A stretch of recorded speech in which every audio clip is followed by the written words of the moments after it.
And flow and rhythm, like any other circuit, is the name of the game here at Spa. If you get the rhythm right, that's the... Oh, and that is a very big Villeneuve. one indeed. It's Jacques Villeneuve. Jacques Villeneuve, who had his suspension collapse yesterday. Well, this has to be the unluckiest man in Formula One this year. And amazingly, look at that car. And Jacques Villeneuve gets out of it, and he appears to be perfectly all right. Well, that's Eau Rouge where he went off last year. And we were saying earlier on, weren't we? The red flag is out, as you've seen. But we were saying earlier on, and he had the massive speed over the top there on his earlier run. He's very, very brave through there. And for the second consecutive year, Jacques Villeneuve has been too ambitious in Eau Rouge. Identical circumstances. If you could overlay Jacques Villeneuve in the Williams last year and Jacques Villeneuve in the BAR this year, I think it would be inch for inch the same accident. And thank heavens the result is the same. A perfectly all right driver, albeit a very injured motor car.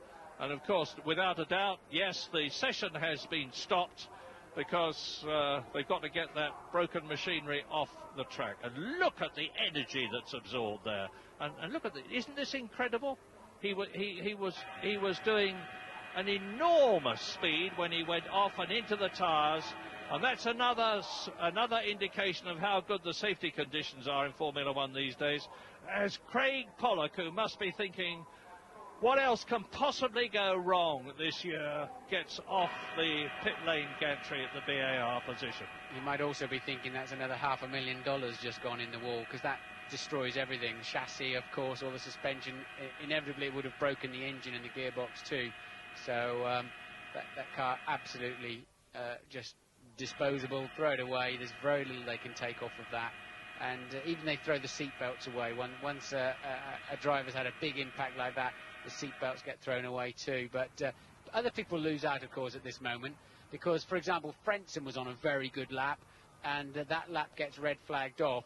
You are given a lap back in lieu of the red flag lap, but of course you don't get another set of tyres. You've lost the freshness of one of your new sets of tyres. So anybody on the circuit is also paying a little bit of a penalty here for Jacques' determination through Eau Rouge. It wasn't only Frentzen that suffered, because Damon Hill was in exactly the same position, so was Mika Salo and Johnny Herbert, Jean Lacey and Pedro Diniz. Here's a replay. Yes, here we go again. It started to get away from him in the foot of the hill, where there's the compression on the suspension and the car bottoms out, the tyres can go slightly light, and Jacques never able to recover it from there.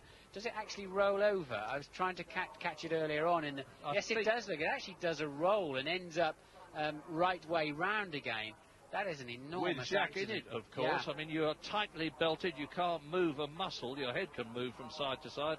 And if we saw all that in slow motion again, his head would be plummeting like a pendulum from side to side of the car. Yes, and what's also worrying when you roll over in gravel like that is that the roll bar above your head can often dig into the gravel and still leave you exposed for hitting your head on the ground. Now, an incredible situation is that, as a matter of course, the BAR people are getting the spare car ready, because, as a matter of course, Formula One being what it is, notwithstanding the fact that Jacques Villeneuve has just been involved in that absolutely mammoth crash at about 160 miles an hour, but they just expect him to come doubling back and get in the spare car and go out. And he will, and he'll probably be very quick indeed.